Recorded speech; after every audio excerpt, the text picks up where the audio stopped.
My name is Isabella Whitlock. I am 63 years old, and I live in the large family estate where I built my business empire. On the morning my family tried to kill me, I didn't know it then, of course. I thought it was a happy day. I was sitting at my large dining room table. The oak surface was covered with legal documents. I was ready to sign away my life's work, the Whitlock Supply Group, to my only son. I trusted him completely. My daughter-in-law Claire came into the room. She wore a bright smile that didn't reach her eyes. She handed me a ceramic mug. "Here is your coffee, Isabella," she said sweetly. "Just how you like it." I reached for the mug. Before my fingers touched the handle, Patricia, my housekeeper of 18 years, stumbled. She crashed into the table. The mug tipped over hard. Hot dark liquid splashed across the contracts and onto my lap. I gasped. I started to scold her for being clumsy. But Patricia grabbed my wrist. Her grip was tight and desperate. She leaned close to my ear so no one else could hear. She whispered 4 words that changed everything. "Do not drink it." But before I tell you how everything flipped, like and subscribe, drop a comment. Where are you watching from? My name is Isabella Whitlock. I am 63 years old.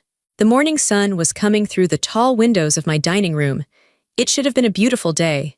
The light was golden and warm. It hit the polished oak of the long dining table, making the wood shine. But I did not feel warm. I felt cold. I felt a deep, heavy tiredness in my bones that I could not shake off. I sat at the head of the table. I am Isabella Whitlock.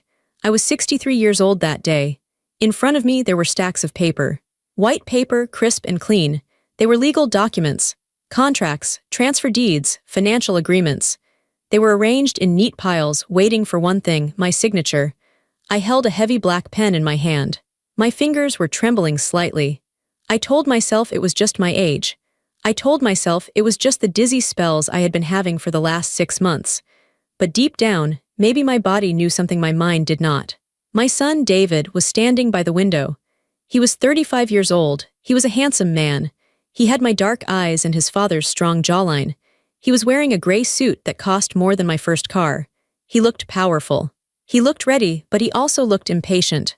"Mom," he said. He didn't turn around to look at me. He was watching the driveway, looking for the lawyers. "Are you okay? You haven't touched the papers yet." "I am just thinking, David," I said. My voice was quiet. "This is a big step. It is 40 years of my life." David turned around then. He gave me a smile. It was the smile he used when he wanted something. It was the smile that used to work on me when he was a little boy asking for candy. "It's time to rest, Mom," he said. He walked over and put a hand on my shoulder. His hand felt heavy. "You've worked enough. Look at you. You're tired. You've been sick. The doctor said you need to reduce your stress. Let me take the burden. Let me run Whitlock Supply." I looked up at him. I wanted to see love in his eyes. I wanted to see gratitude. I had built the company from nothing after his father died. I had saved every penny. I had worked 18-hour days while he was in private school, while he was in college, while he was traveling Europe on my dime. But I didn't see love, I saw hunger. He was looking at the pen in my hand, not at my face. "I know, David," I said. "I am ready." I wasn't ready, but I felt like I had no choice. My health was failing. For months I had been feeling strange, dizzy, nauseous. My heart would race for no reason. My vision would get blurry. The doctors couldn't find anything specific. They called it stress or age-related decline. They told me to retire. And David agreed. He agreed very loudly. "Where is Claire?" David asked, looking toward the kitchen door. "You need your coffee. You can't sign without your morning coffee." "I'm coming." Claire's voice floated in from the kitchen. Claire was my daughter-in-law. She had been married to David for 5 years. She was beautiful in a sharp, modern way. She had blonde hair that was always perfectly styled, and she wore clothes that were very fashionable. We were not close. I had tried in the beginning. I invited her to lunches. I tried to talk to her about her life. But she always kept a wall up. She was polite but cold. She treated me like a distant aunt, not a mother-in-law. But lately, that had changed. In the last few months, as I got sicker, Claire had become very helpful. She came over every day. She cooked meals. She organized my medicine. She drove me to appointments. "Here we go," Claire said. She walked into the dining room. She was carrying a silver tray. On the tray was my favorite ceramic mug. It was blue with white flowers. "I made it just how you like it, Isabella," Claire said. Her voice was sweet, almost too sweet. Like syrup, double cream, 2 sugars, and I added a pinch of cinnamon. It's good for your circulation. Thank you, Claire, I said. You are so good to her, David said to his wife. He looked at her with approval. Mom, you are lucky. Most daughter-in-laws wouldn't care this much. I just want Isabella to be comfortable, Claire said. She walked toward me. I watched her approach. She was walking carefully, balancing the tray. That was when Patricia came in. Patricia was my housekeeper. She had been with me for 18 years. She was more than a housekeeper. She was the one who was there when my husband died. She was the one who made me tea at midnight when I was crying from exhaustion. She was the one who raised David as much as I did because I was always working. Patricia was 55. She was a quiet woman. She didn't talk much. She just did her work, and she did it perfectly. But today, Patricia looked different. She was standing by the sideboard, holding a stack of napkins. Her face was pale. Her eyes were darting around the room. She looked nervous. She looked scared. I frowned. Patricia was never scared. She was the strongest woman I knew. Patricia, I said. Are you all right? Patricia jumped. Yes, Mrs. Whitlock, I am fine. Claire ignored Patricia. She reached the table. Here, drink this before the lawyers get here, Claire said. It will wake you up. She reached out to place the mug on the table, right next to the stack of contracts. I reached out my hand. Thank you. It happened in a split second. As my fingers were about to touch the handle of the blue mug, Patricia moved. She didn't walk. She lunged. She came rushing forward from the sideboard. It looked like she had tripped. Her foot seemed to catch on the edge of the rug. She fell forward hard. Her body slammed into the edge of the heavy oak table. Oh, Patricia cried out. Her arm flailed out. Her hand hit the silver tray that Claire was holding. Crash! The blue mug tipped over. It hit the wood with a heavy thud. The coffee went everywhere. It was a dark, brown flood. It splashed across the table. It soaked into the white papers. The ink on the contracts started to run immediately. The liquid poured over the edge of the table and onto my lap. Ow! I yelled. The coffee was hot. It burned my legs through my pants. I pushed my chair back, scraping it against the floor. You idiot! David screamed. The room exploded into noise. David rushed forward. Look what you did. Look at the papers, you stupid woman. Claire dropped the tray. It clattered loudly on the floor, her face twisted. The sweet smile vanished instantly. She looked furious. Her eyes were wide and angry. Patricia, Claire shrieked.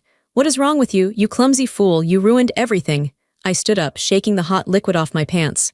My heart was pounding. David, stop yelling, I said. My voice was shaky. It was an accident. An accident? David shouted. His face was red. Look at this mess, Mom. The contracts are ruined. We have to print them all again. The lawyers will be here in 10 minutes. He grabbed a handful of the soggy papers and threw them on the floor. He looked like a child having a tantrum. Patricia was on the floor. She had fallen hard. She was on her hands and knees. She didn't look up. She didn't apologize. She was breathing hard. Patricia, are you hurt? I asked. I tried to step around the puddle of coffee to help her. Don't help her, Mom, David snapped. She needs to clean this up right now. Get a towel, Patricia, now. Claire was standing very still.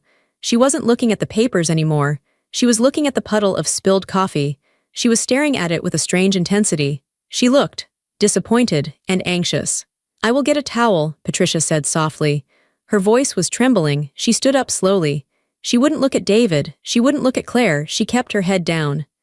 I am so sorry, Mrs. Whitlock, Patricia said. She moved to my side. She took a napkin from her pocket and started dabbing at the coffee on my blouse. It's okay, Patricia, I said. It's just coffee. David is overreacting. He is not, Claire said. Her voice was cold. You are clumsy, Patricia. You are getting too old for this job. Maybe it is time you retired too. Patricia froze for a second.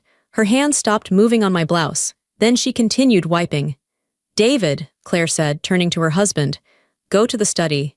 Print the copies again. Hurry, I will help Isabella get changed. She can't sign the papers smelling like coffee. Fine, David spat. He glared at Patricia one last time. Clean this mess up. If there is a stain on this table, you are paying for it. David stormed out of the room. I heard his heavy footsteps going down the hall to the study. Claire let out a long breath. She looked at me.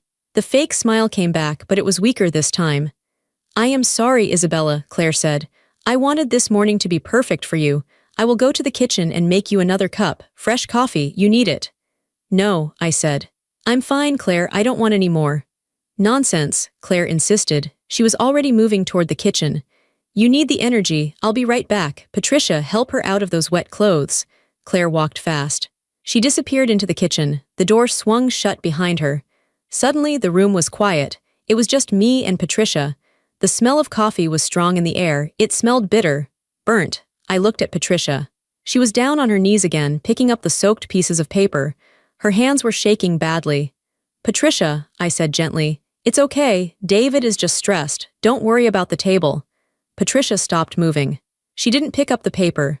She remained on her knees, staring at the brown puddle on the floor. Then she looked up at me. I will never forget the look in her eyes. In 18 years, I had never seen Patricia look like this. Her eyes were wide with terror. Her face was gray. Her lips were pale. She looked at the kitchen door to make sure Claire was gone. Then she looked at the hallway to make sure David wasn't coming back yet. She scrambled up from the floor. She came close to me, very close. She invaded my personal space, which she never did. She grabbed my arm. Her fingers dug into my flesh. It hurt. Mrs. Whitlock, she whispered. Her voice was a hiss of air. Patricia, what? SHH, she hissed. She looked at the kitchen door again. She pulled me down slightly so she could speak directly into my ear. Her breath was warm and fast on my cheek. Listen to me, she whispered. The words were rushed, desperate. That was not an accident. I did not trip. I pulled back and looked at her. What? I spilled it on purpose, Patricia said. Her eyes were locked onto mine. I had to. Why? I asked. I was confused. My brain couldn't process what she was saying. Why would you do that? Patricia squeezed my arm harder. Tears were forming in her eyes. Because of what I saw, she whispered. In the kitchen. Just now, what did you see? Claire, Patricia said. The name came out like a curse. I saw her put something in the cup after she poured the coffee. She took a small bottle from her pocket. She put drops in it. Lots of drops. My heart stopped. The room seemed to tilt sideways. Drops, I repeated. Like sweetener, Patricia shook her head violently. No, not sweetener, it was a glass bottle, no label. She wore gloves when she touched it. And she smiled, Mrs. Whitlock. She smiled when she stirred it in. I stared at her. I couldn't breathe. My mind was racing, trying to reject what she was saying. This was crazy. This was a soap opera. This wasn't my life. Claire was cold, yes. David was greedy, yes, but this. You're wrong, I said, but my voice was weak. You saw wrong. I did not, Patricia said firmly. I know what I saw, and I know the smell. Smell the air, Mrs. Whitlock, under the coffee. Smell it, I took a breath. I smelled the strong roast of the coffee beans, I smelled the cream, but then, there was something else. A faint metallic smell, like bitter almonds, like chemicals. Do not drink it, Patricia said again. Whatever she brings you next, do not drink it. But, I stammered, David, does he know? Patricia looked down. He was standing right there, ma'am. He was watching her do it. I felt like I had been punched in the stomach. The air left my lungs. My son, my beautiful baby boy. No, I whispered. No. Yes, Patricia said. They are waiting for you to die, Mrs. Whitlock. They don't want the company next year. They want it now. And they want the insurance. Insurance? I heard them, Patricia said. Last night in the library, they thought you were asleep. They were talking about a policy, a double indemnity policy. I felt sick, truly sick. The dizziness I had felt for months. Was that them too? Had they been doing this slowly? What do? I asked. I felt like a child. I felt helpless. You have to be smart, Patricia said. She let go of my arm. She stepped back as we heard footsteps in the kitchen. Claire was coming back. She is making another cup, Patricia whispered fast. If you refuse it, she will know that you know. She will suspect. You have to pretend. Pretend? Switch the cups, Patricia said. Her eyes were hard now. The fear was gone, replaced by a cold determination. There is a clean mug on the sideboard. I put it there this morning for myself. It has water in it. When she isn't looking, switch them. I can't, I said. My hands were shaking. You have to, Patricia said, or you are dead. The kitchen door opened. Claire walked out. She had a new smile on her face. She was holding a new mug. It was red. Here we go, Claire announced brightly. Take two. This one is even better. I made sure to add extra sugar for the shock. She walked toward me. I looked at Patricia. Patricia was back on the floor, wiping up the mess, acting like a servant. She didn't look at me. I looked at Claire. I looked at the red mug in her hand. It looked like a normal mug. It looked like a kind gesture. But now I knew. It was a weapon. I felt a coldness spread through my chest. It wasn't the coldness of death. It was the coldness of rage. I had spent 40 years building a business in a world of men who wanted to crush me. I had raised a son alone. I had survived grief and loneliness. They thought I was an old woman. They thought I was weak. They thought I was stupid. I stood up straighter. I forced a smile onto my face. It felt stiff like a mask. "Thank you, Claire," I said. My voice was steady. "You are so thoughtful." I reached out and took the red mug. It was warm in my hands.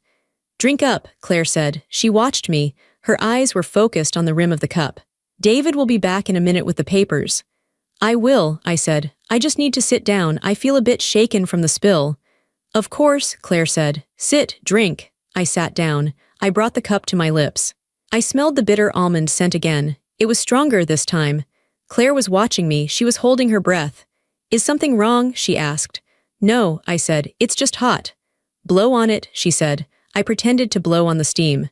Just then David yelled from the study down the hall. "Claire, where is the toner? The printer is out of toner." Claire rolled her eyes. She looked annoyed. She looked at me, then at the hall.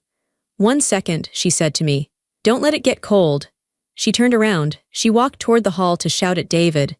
"It's in the bottom drawer, David. Look with your eyes." Her back was turned. It was my only chance. I looked at Patricia. Patricia nodded once. A tiny, almost invisible nod. There was a glass of water on the sideboard, just like Patricia said, and next to it, an empty mug that Patricia had been using for her tea earlier. My hand moved fast, faster than it had moved in years. I poured the poisoned coffee into the empty mug on the sideboard. I poured the water from the glass into my red mug. It took 3 seconds. I sat back down. I held the red mug with the water in it. Claire turned back around. "Men," she sighed. She shook her head. "They are useless without us." "Yes," I said, "they are." I lifted the red mug. I looked Claire in the eyes. "To family," I said. Claire smiled. It was a triumphant smile. "To family." I tilted the cup back and drank. It was just warm water, but to Claire it looked like I had just swallowed my death. I said. "Delicious." Claire's shoulders relaxed. She looked relieved. "I'm glad you like it," she said. "I really am." She walked over to the table and sat down opposite me. She picked up her own cup, a green one that was sitting on the table from earlier. "I think I'll join you," she said. "It's been a stressful morning." I froze. I watched her hand reach for her green cup. And then I saw it. I saw the mistake. In the confusion of the spill, in the chaos of Patricia falling, the mugs on the sideboard had been moved. The mug I had poured the poison into wasn't an empty spare mug. It was the green mug. Claire's mug. Patricia had moved it to the sideboard to clean the table. I had poured the poisoned coffee into Claire's cup, and now Claire was lifting it to her lips. "Cheers, Isabella," she said. I opened my mouth to speak, to warn her, to scream don't, because I am not a murderer, I am a mother. But then I looked at her eyes. I saw the greed. I saw the hate she had been hiding for 5 years. I thought about the drops. I thought about David watching. I thought about them waiting for me to die. I thought about the last 6 months of my life, feeling sick and weak, while they smiled and poisoned me slowly. I closed my mouth. I held my warm water tight. "Cheers, Claire," I said softly. Claire took a big sip. She swallowed. "That's good," she said. She licked her lips. "A bit bitter, though." "It's the special blend," I said. Claire smiled. "Yes, it is." She set the cup down. I waited. I sat in my chair, my heart hammering against my ribs like a trapped bird. I waited for the poison to take the wrong person. I looked at Patricia. She was still on the floor, scrubbing a stain that wasn't there. She knew what I had done. She didn't say a word. The house was quiet. The sun was still shining. The dust motes danced in the light. And then Claire frowned. She touched her throat. She coughed, a small, dry cough. "Excuse me," she said. She coughed again. Harder. "Are you okay?" I asked. My voice was calm, scarily calm. Claire started to say, but her voice cut out. She grabbed her neck. Her eyes went wide. The cup fell from her hand. It didn't break this time. It rolled across the table, spilling the dark liquid again. Claire stood up. She tried to scream, but only a choking sound came out. She clawed at the air. She looked at me. And in that second she knew. She knew that I knew. And then she fell. Claire hit the floor hard. It was not a graceful fall. It was the sound of dead weight hitting expensive wood. Her head cracked against the leg of the dining chair. The room was suddenly very small. The air felt thin. I sat in my chair. My hands were still wrapped around the warm red mug, the mug filled with water. I did not move. I could not move. It felt like my feet were nailed to the floorboards. "Claire," I whispered. She did not answer. She was on her back. Her eyes were open, but they were rolling up into her head. All I could see was the white part. It was terrifying. Her body started to shake.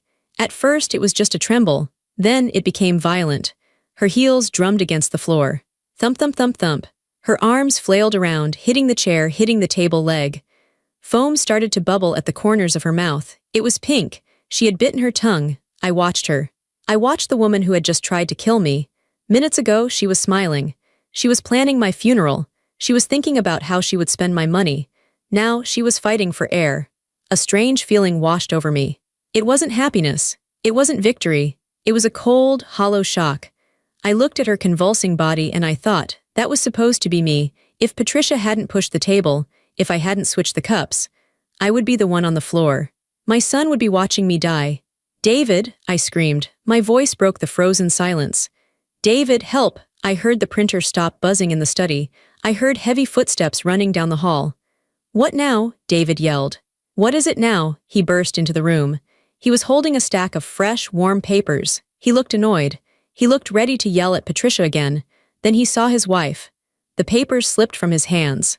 They fluttered to the floor like giant snowflakes, landing in the spilled coffee. Claire, David said. His voice was small. He sounded like a little boy. He ran to her. He dropped to his knees. The knees of his expensive gray suit hit the puddle of coffee. He didn't care. Claire, baby, what's wrong? He grabbed her shoulders. He tried to hold her still, but she was shaking too hard.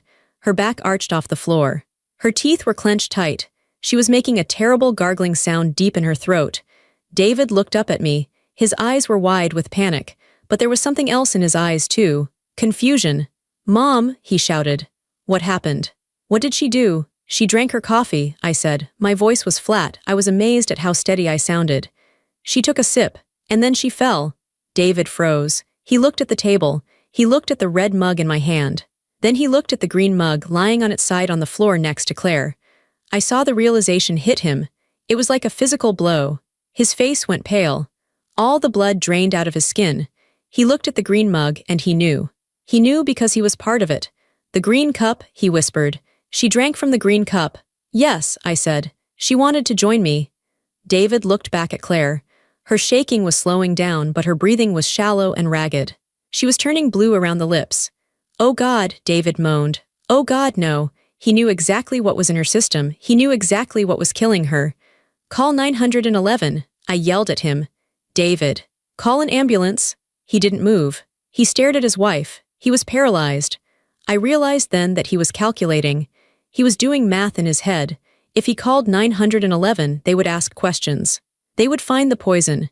If they found the poison, they would ask where it came from. He was hesitating. His wife was dying on the rug and he was worried about getting caught. David, I stood up. I slammed my hand on the table. Call them now, he snapped out of it. He fumbled for his phone in his pocket. His hands were shaking so badly he dropped it twice. I can't unlock it, he stammered. My fingers are sweating.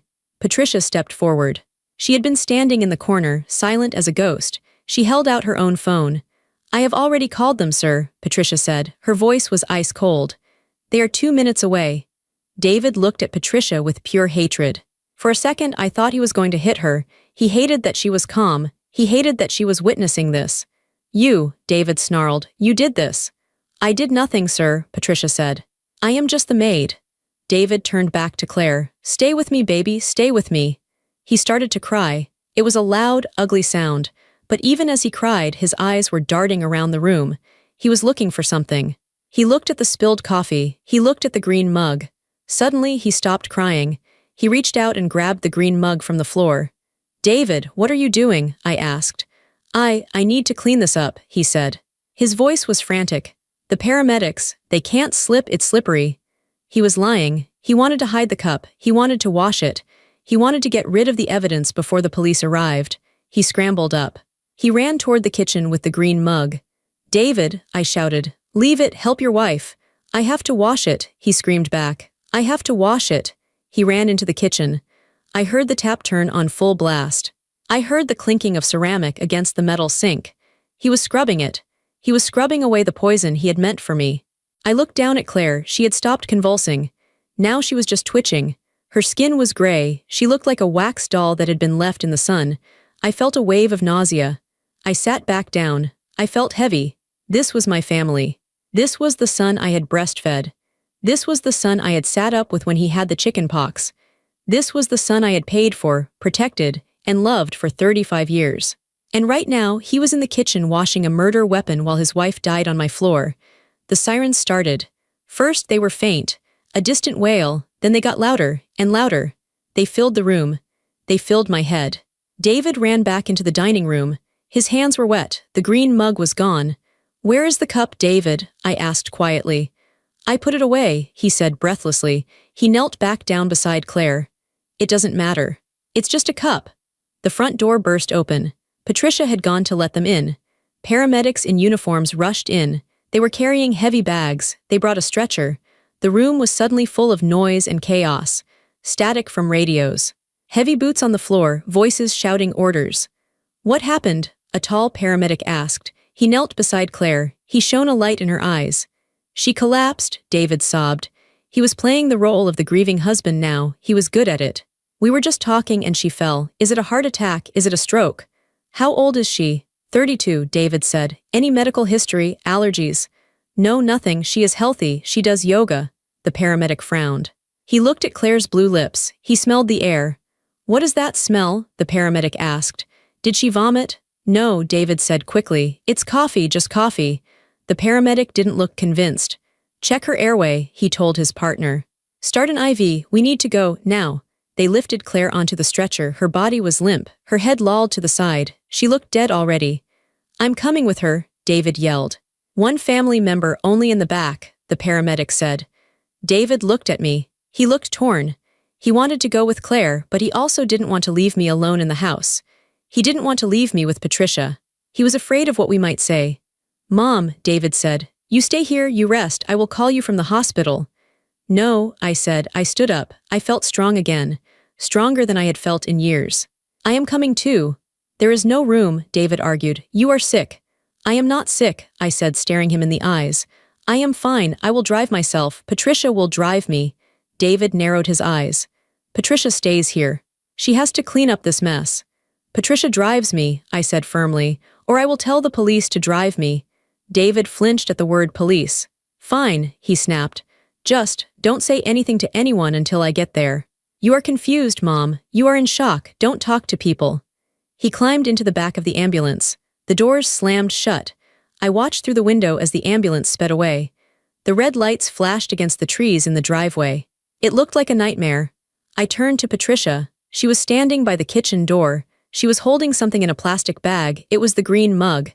"He didn't wash it well enough," Patricia said softly. He was in a panic. "He left it on the drying rack. I took it." "He will look for it," I said. "Let him look," Patricia said. She put the bag in her large purse. "This is our insurance now." "Thank you, Patricia," I said. "You saved my life." "We are not safe yet," she said. "We have to go to the hospital. We have to see what happens." "Do you think she will die?" I asked. Patricia looked at the wet stain on the rug where Claire had fallen. "That was a lot of poison, Mrs. Whitlock," she said. "It worked very fast. If she lives, she will not be the same."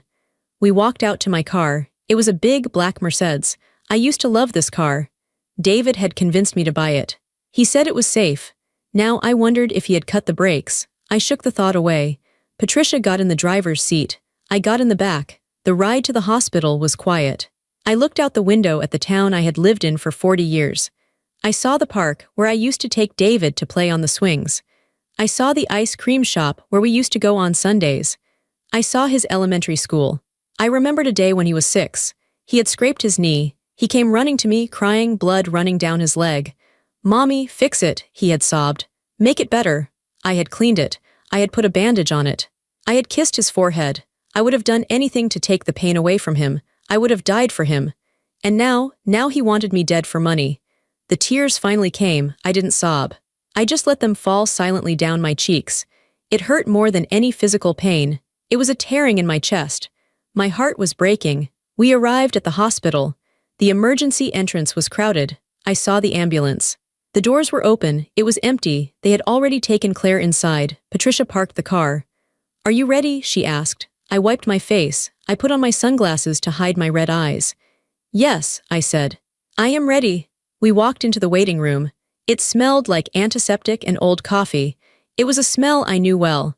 I had spent weeks here when my husband was dying of cancer. David was pacing back and forth. He had taken off his suit jacket. His tie was loose. He looked wild. When he saw me, he stopped pacing. He rushed over. "Why is she here?" he hissed, pointing at Patricia. "I told you to leave her at the house." "She is my driver," I said calmly. "Sit down, David. You are making a scene." "A scene?" David laughed. It was a manic, high-pitched laugh. "My wife is dying in there. The doctors are asking me crazy questions. They are asking what she ate. They are asking if she was depressed. They think she did this to herself." "Did you tell them the truth?" I asked. David froze. He looked around to see if anyone was listening. He leaned close to me. He smelled like sweat and fear. "What truth?" he whispered harshly. "That there was poison in the coffee. If I say that, they will ask who put it there." "Do you want to go to jail, Mom?" I stared at him. "Me? Why would I go to jail?" "Because it was your house," David hissed. "It was your coffee. If they find out it was poison, they will think you did it, or they will think I did it. We will both go to prison. Is that what you want, to spend your last years in a cell?" He was trying to manipulate me. He was trying to scare me into silence.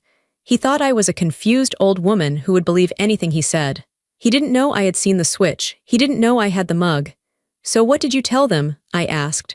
"I told them it was a seizure," David said. "I told them she has a history of epilepsy." "I lied, Mom. I lied to protect us." "To protect us," I repeated, "or to protect yourself." "We are family," David said, desperate. "We are all we have to stick together." Just then, a doctor came through the double doors. He looked tired.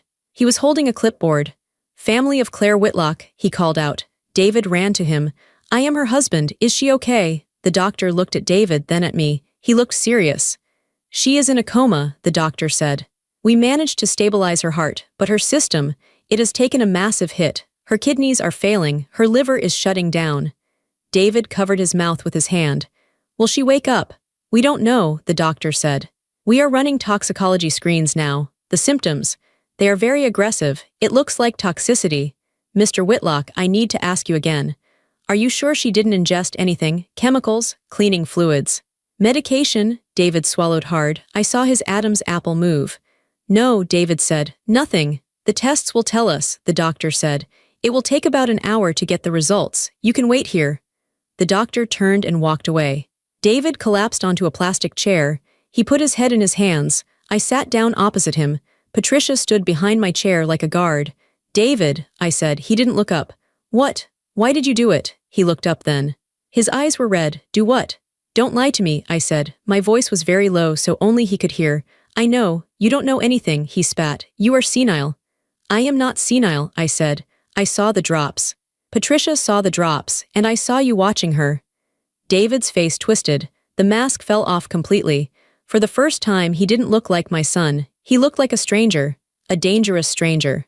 "You should have just signed the papers," he whispered. There was so much venom in his voice. "You selfish old witch. You should have just signed the papers and died quietly. You lived your life. You had your turn. Why couldn't you just let go?" I felt a cold chill go down my spine. He admitted it. He didn't even care anymore. "I am your mother," I said. "You are a roadblock," he said. "You sit on that money like a dragon. You don't spend it, you don't enjoy it, you just work. Claire and I, we have dreams, we have debts. We needed that money now, not in 10 years when you finally drop dead of old age. So you decided to kill me. It would have been painless," he said. He sounded almost reasonable, as if he was explaining a business decision.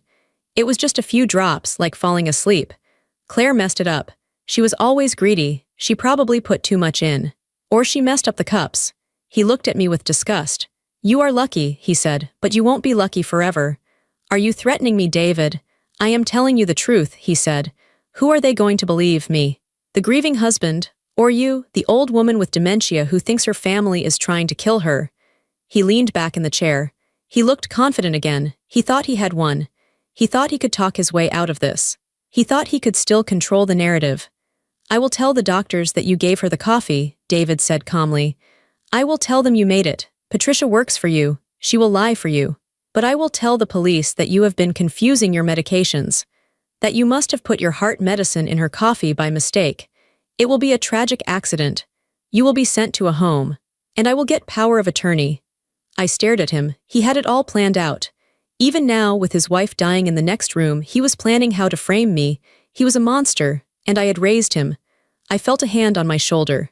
It was Patricia. She squeezed my shoulder gently. It was a signal. Stay calm. I took a deep breath. You are right, David, I said. It is my word against yours. Exactly, he said. And I am the future. You are the past. I looked at the clock on the wall. It was 11:30 a.m. I am thirsty, I said. Patricia, please go get me a water. Yes, ma'am, Patricia said. She walked toward the vending machines. I need coffee, David said. He stood up. I need to wake up. This is going to be a long day. He walked away toward the hospital cafeteria. I sat alone in the waiting room. I watched the people around me. A mother holding a crying baby. An old man in a wheelchair. A teenager with a broken arm. Normal people with normal problems. I reached into my purse. I pulled out my phone. I pressed the button to stop the recording. I had started the voice memo app on my phone when we walked into the hospital. I had recorded every word David just said. You are a roadblock. It would have been painless. I will tell the police that you have been confusing your medications. I had it all. I looked at the phone in my hand. It was a small black rectangle, but it was heavier than the company. It was heavier than the house. It was the end of my son. Patricia came back with a bottle of water. She sat down next to me. Did you get it? She whispered. Yes, I said. I got it. Patricia nodded. Good, now we wait for the police. He thinks he is smarter than me, I said. He thinks I am weak. He forgot who you are, Patricia said. You are Isabella Whitlock. You built a kingdom from dust. He is just a boy who plays with toys. I took a sip of the water. It was cool and clean. It washed the taste of betrayal from my mouth. Patricia, I said, when the police come, I want you to give them the cup. I will. And I want you to tell them everything. About the drops. About the library conversation. Everything. I will. And then, I said, looking at the door where David had exited, I am going to destroy him. It wasn't a threat. It was a promise. I wasn't the victim anymore. I was the witness. I was the prosecutor. I was the judge. The doors opened. 2 police officers walked in. They walked up to the reception desk. They spoke to the nurse. The nurse pointed to the emergency doors. Then she pointed to me. The officers turned. They started walking toward me. I sat up straight. I smoothed my skirt. I lifted my chin. I was ready. The 2 police officers stopped in front of me. One was older, with a gray mustache and kind eyes. The other was younger, sharp, and holding a notebook. Mrs. Whitlock? The older officer asked. Before I could answer, David appeared. He had come back from the cafeteria with a paper cup of coffee in his hand. He saw the uniforms and rushed over. He put on his worried son face again. It was a mask he wore very well. Officers, David said, breathless. Thank God you are here. I am David Whitlock. The patient, Claire, is my wife. This is my mother, Isabella. Mr. Whitlock, the officer nodded. We are here to get a statement. The hospital called us. They said the circumstances of your wife's collapse were unusual. It is terrible, David said. He shook his head. He put a hand on my shoulder. It felt heavy, like a stone. My mother, she is very shaken up. She is elderly. She gets confused easily. I sat very still. I did not shake his hand off. I let him dig his own grave. We just want to ask a few questions, the younger officer said. He looked at me. Mrs. Whitlock, can you tell us what happened? Of course, I said. My voice was clear. It was strong. It did not sound like the voice of a confused old woman. David tightened his grip on my shoulder. His fingers dug into my bone. It was a warning. Mom, he said sweetly, maybe I should talk to them. You are tired. You might get the details mixed up again, like you did with your medication this morning. There it was, the lie. He was planting the seed right in front of the police. He was suggesting that I had mixed up my pills, that I had accidentally poisoned his wife. I looked up at the officer. I took off my sunglasses. I looked him straight in the eye. I am not tired, officer, I said.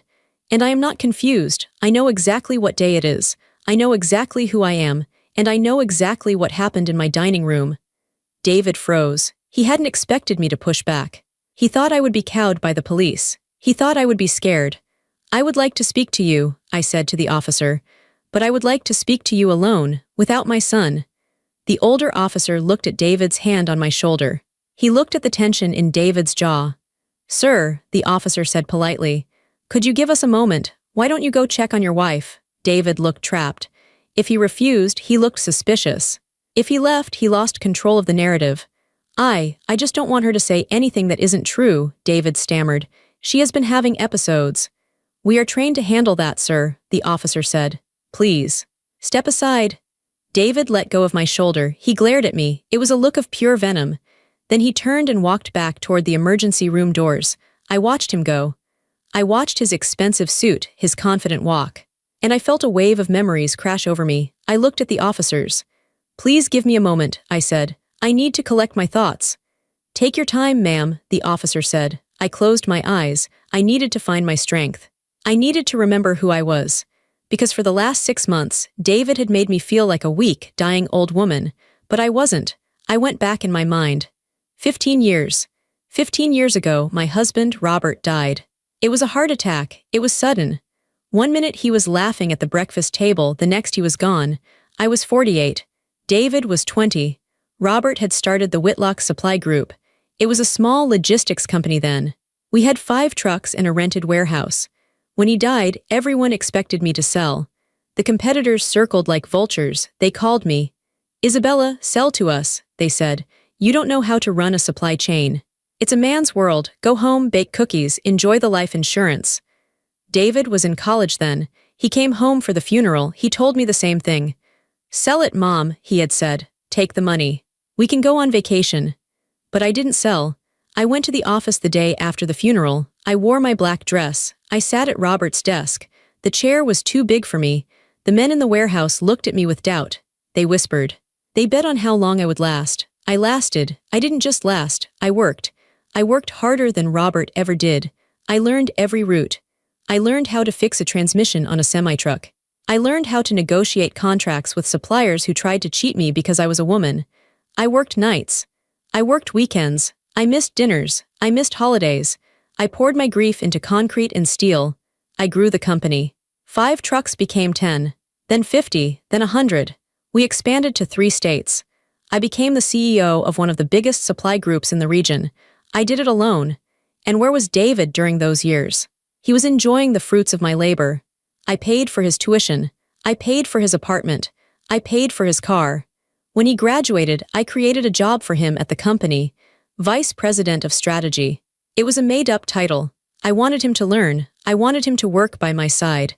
But David didn't want to work. He wanted to be the boss. He would come in at 10 a.m. He would leave at 3 p.m. for golf. He bought expensive suits. He yelled at the drivers. He treated the secretaries like servants. He didn't understand that the money didn't come from magic. It came from sweat. It came from the drivers sleeping in their cabs. It came from me staying up until 4 a.m. checking the ledgers. He saw the company as a piggy bank. I saw it as a legacy. And then he met Claire. Claire was a marketing consultant. She was sharp, ambitious, and hungry. She saw David and she saw a golden ticket. She saw a weak man with a rich mother. They married fast. The spending increased. New house, new cars, vacations to Bali, to Paris, to Dubai. They always needed more. And I always gave it to them. I was guilty. I felt guilty that I had worked so much when David was a child. I tried to buy his love with money. That was my mistake. You cannot buy love, you can only rent it. And when the money stops, the tenant leaves. Or, in my case, the tenant tries to kill the landlord. I opened my eyes. The hospital waiting room came back into focus. The police officer was still waiting patiently.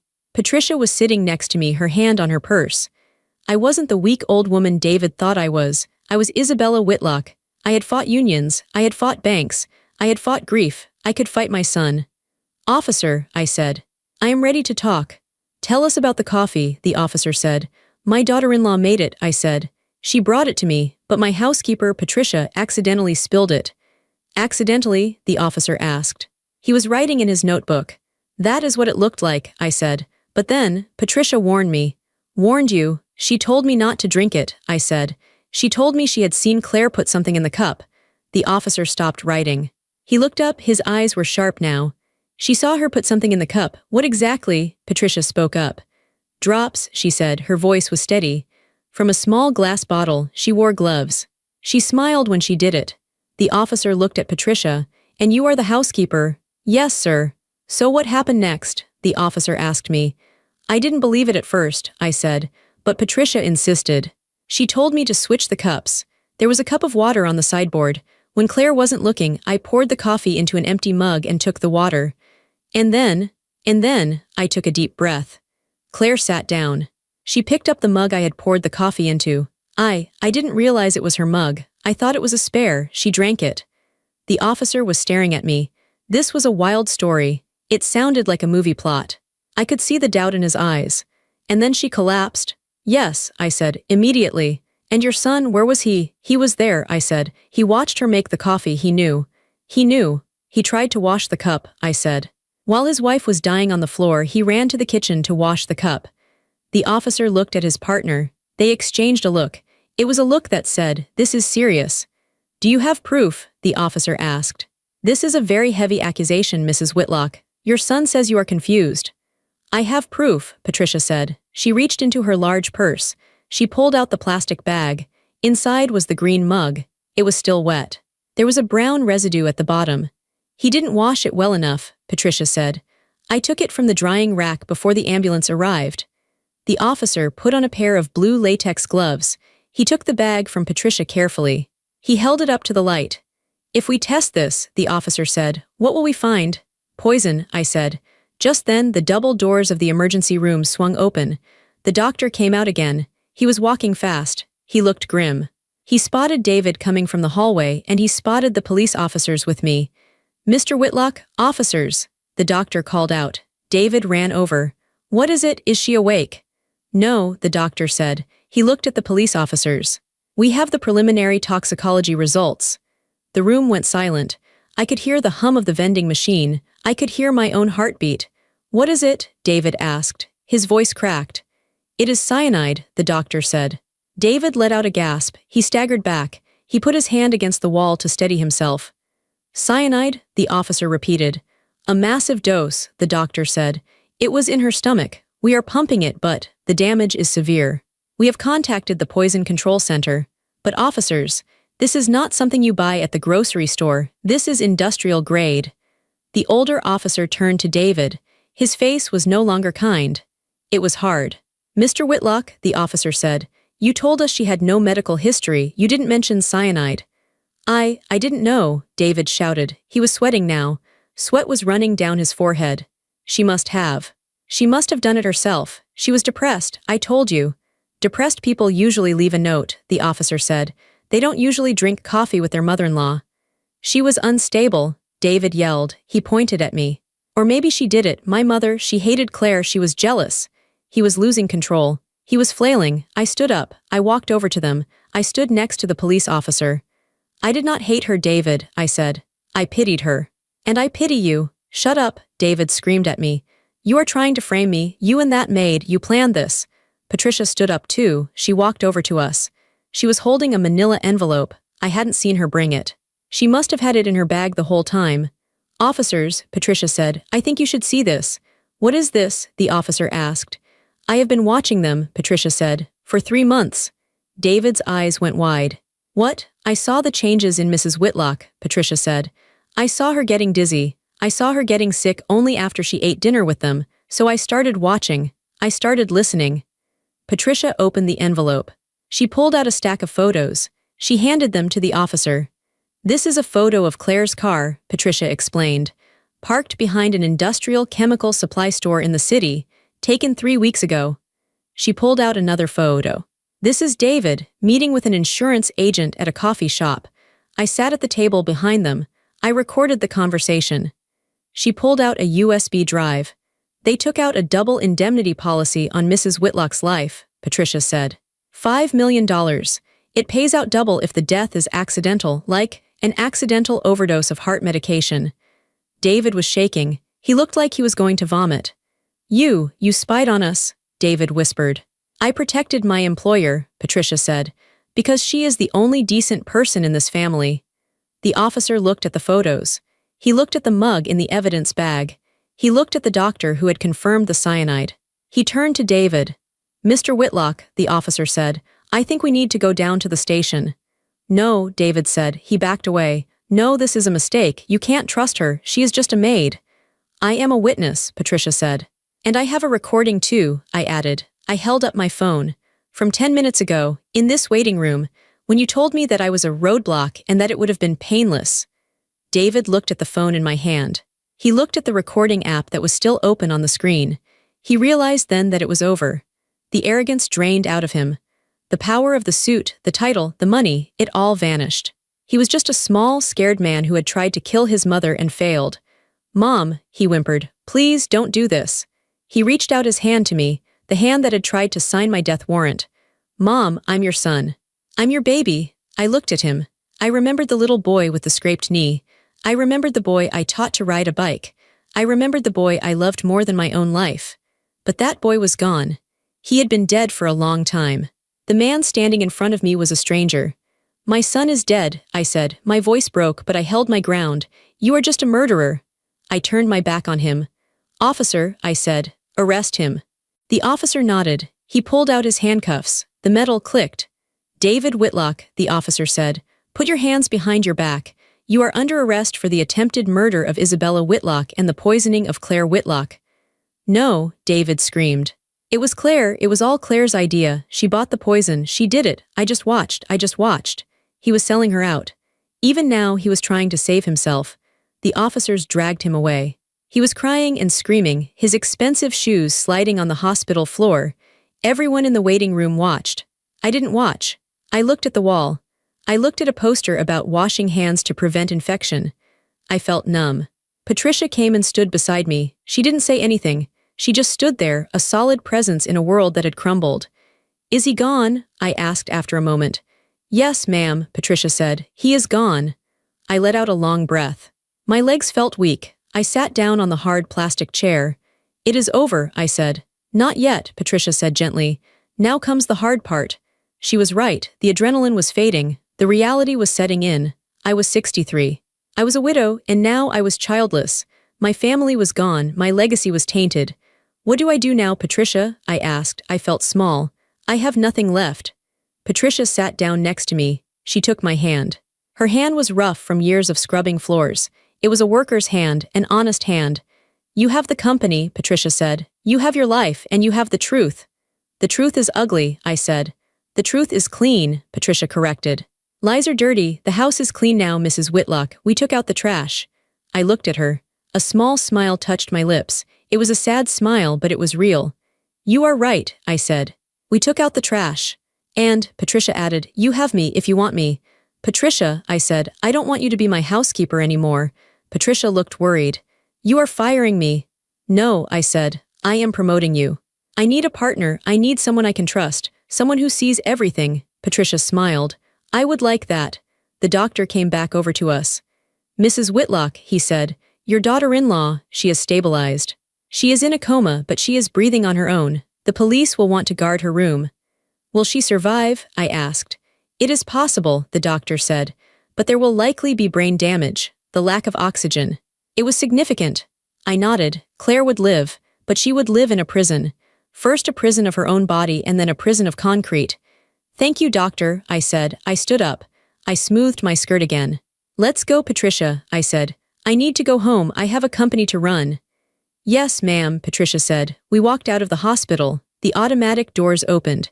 The air outside was fresh and cool. The sun was still shining. It was the same day, the same sun, but the world was different. I walked to the car. I didn't get in the back seat this time.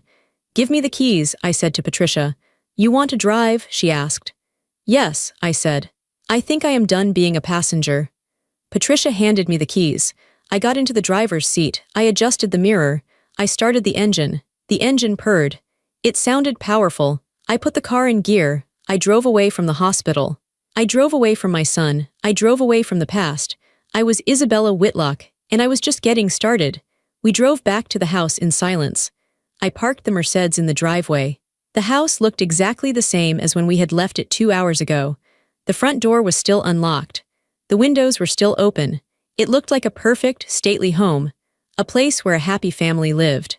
But when we walked inside, the air felt different. It felt dead. We walked into the dining room. The coffee stain was still there on the rug, a dark, ugly brown splotch. It was already drying. The papers, the contracts I was supposed to sign, were still scattered on the floor. Some were soaked with coffee. Some were crinkled from where David had stomped on them. I looked at the mess. This was my life. Or it was the life I had almost lost. I will clean it, Patricia said. She moved to get the bucket. No, I said. Leave it. Patricia stopped. Leave it. The police will want to see it, I said. They will want to see where Claire fell. They will want to see the papers. I walked over to the table. I picked up the pen I had been holding, the heavy black pen. I looked at the signature line on the damp contract. Isabella Whitlock. I snapped the pen in half. It broke with a sharp crack. Ink bled onto my fingers. I am never signing anything again, I said. Not for him. The next few weeks were a blur of blue uniforms and gray suits. The police turned my house into a crime scene. They found the bottle of cyanide in the garage, hidden inside a box of old golf balls. They found the search history on David's laptop, how to mimic a heart attack, undetectable poisons, inheritance tax laws. It was thorough. It was cold. It was calculated. They found the financial records, too. Patricia had seen some of them, but the forensic accountants found everything. David wasn't just impatient. He was broke. He and Claire had burned through everything I had given them. They had mortgaged their own house 3 times. They had maxed out credit cards in my name, cards I didn't know existed. They owed money to dangerous people, gambling debts, investment scams. They needed the company not just for greed, but for survival. They were drowning, and they decided to use my body as a raft to save themselves. I sat in my lawyer's office a month after the arrest. The lawyer, Mr. Henderson, was a quiet man. He looked at the stack of evidence. Isabella, he said gently, David is asking for a deal. He wants to plead guilty to a lesser charge, attempted manslaughter. He says he was coerced by Claire. He says he will testify against her if you ask for leniency. I looked out the window. It was raining. The city looked gray. Leniency? I asked. He is your son, Mr. Henderson said. Juries can be unpredictable and prison is a hard place. I thought about the morning in the dining room. I thought about the bitter almond smell. I thought about David washing the cup while Claire convulsed. He didn't want leniency for me, I said. He wanted a coffin.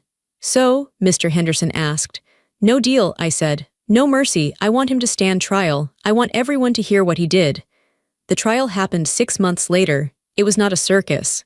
There were no cameras allowed in the courtroom. It was quiet. It was serious. I sat in the front row. Patricia sat next to me. Claire was not there. Claire was in a long-term care facility. She had woken up from the coma, but she wasn't Claire anymore. The cyanide had starved her brain of oxygen for too long. She couldn't speak. She couldn't feed herself. She stared at walls. She had brewed her own poison, and now she had to live in it. So it was just David. He walked into the courtroom in an orange jumpsuit. He had lost weight. His hair was messy. He didn't look like the powerful heir to the Whitlock empire anymore. He looked like a scared, pathetic man. He tried to catch my eye. He mouthed the word Mom. I looked through him. I looked at the judge. The prosecutor was direct. He didn't use fancy words. He just laid out the facts. He showed the photos Patricia had taken. He showed the financial records. He showed the green mug. And then he played the recording. The courtroom was silent. My voice came through the speakers, tinny and small. Why did you do it? Then David's voice. Loud, arrogant. You are a roadblock. You sit on that money like a dragon. It would have been painless. David closed his eyes when he heard his own voice. He slumped in his chair. The jury looked at him. They didn't look angry. They looked disgusted. There was no shouting. There were no dramatic objections. It was just the weight of the truth crushing him slowly. When I took the stand, I didn't cry. Mrs. Whitlock, the defense attorney, asked me, Did you love your son? Yes, I said. I loved him more than anything. Then how can you testify against him? Because, I said, looking directly at David. A mother's job is to teach her child right from wrong. I failed to teach him that when he was a boy, so I am teaching him now. The verdict took 2 hours, guilty on all counts. Attempted murder in the first degree, conspiracy, fraud. The judge sentenced him to 25 years without parole. As the bailiffs led him away, David screamed. It wasn't a scream of remorse, it was a scream of rage. It's mine, he yelled. That company is mine. You can't take it. The heavy wooden doors closed behind him. I sat on the bench for a long time. The courtroom emptied out. The lights dimmed. Patricia touched my arm. Are you ready to go home? No, I said. I don't have a home anymore. I sold the house the next week. I couldn't live there. Every room had a memory of him. The kitchen where he ate his cereal. The backyard where he learned to catch a ball. The dining room where he tried to kill me. I sold it to a young couple with 3 children. I hoped they would fill it with new, happier memories. I bought a condo in the city. It was sleek, modern, and had a view of the skyline. It had no ghosts. I went back to the office. The first day I walked back into Whitlock Supply, the mood was tense. The employees knew what had happened. It was all over the news. Local CEO poisoned by son. They looked at me with pity. They expected a broken woman. I walked to the front of the room. I stood on the podium. "Good morning," I said. My voice was steady. "You have all heard the stories. They are true. My family is gone." The room was silent. "But," I continued, "this company is my family too. You are my family, and we have work to do." I didn't retire. I didn't hide. I worked. But I worked differently. I stopped working 18-hour days. I stopped trying to control everything. I realized that life was short, and it could be taken away in a sip of coffee. I called Patricia into my office one morning. She was wearing her housekeeper uniform. She looked out of place in the corporate office. "Sit down, Patricia," I said. She sat on the edge of the leather chair. "Do you need me to get your lunch, Mrs. Whitlock?" "No," I said. "I have a new contract for you." I slid a paper across the desk. Patricia picked it up. She read it. Her eyes went wide. "Director of Internal Affairs," she read. "Mrs. Whitlock, I don't have a degree. I don't know business." "You know people," I said. "You saw what I missed. You saw the lies. You saw the danger. You have the best eyes in the world, Patricia. I need those eyes here. I need you to help me protect this company." "And the salary?" Patricia gasped. This is too much." "It is exactly enough," I said. "You saved my life. You can't put a price on that, but we can start with this." Patricia looked at me. Tears filled her eyes. She didn't say thank you, she just nodded. "I won't let you down," she said. "I know," I replied. "Now go buy some nice suits. You are an executive now." 3 years have passed since that morning. David is in a maximum security prison upstate. I don't visit him. I send him a card on his birthday. It has no money in it. Just a message. "I hope you are learning." Claire died 6 months ago. Her body finally gave up. I paid for her cremation. I scattered her ashes in the wind. I felt nothing. I am 66 now. I started a foundation last year. The Whitlock Foundation for Elder Protection. We help older people who are being exploited by their families. We provide lawyers, investigators, and safe houses. We teach them how to protect their assets. We teach them that family does not mean victim. I speak at seminars. I stand on stages in front of hundreds of people. I tell them my story. I tell them about the coffee. I tell them about the betrayal. I tell them this. We spend our lives building, I say to the crowd. We build families. We build businesses. We build homes. We think that if we give enough, if we love enough, we will be safe. I pause. I look at the faces in the audience. Many of them are like me, gray hair, lines on their faces. But love is not a shield, I say. Trust is not armor. I point to Patricia, who is usually standing at the back of the room, wearing a sharp navy suit, watching the doors. I am alive today not because of blood, I say. Blood almost killed me. I am alive because of awareness. I am alive because I listen to the uncomfortable truth instead of the comfortable lie. I lean into the microphone. Do not close your eyes, I tell them. Do not let them take your power. You earned it. You built it. It is yours. When I finish, there is usually silence. And then applause. But I don't do it for the applause. I go home to my condo. I make my own coffee now. I drink it black. I sit by the window and look at the city lights. I am alone, but I am not lonely. I have my company. I have my mission. I have my friend Patricia. And most importantly, I have my life.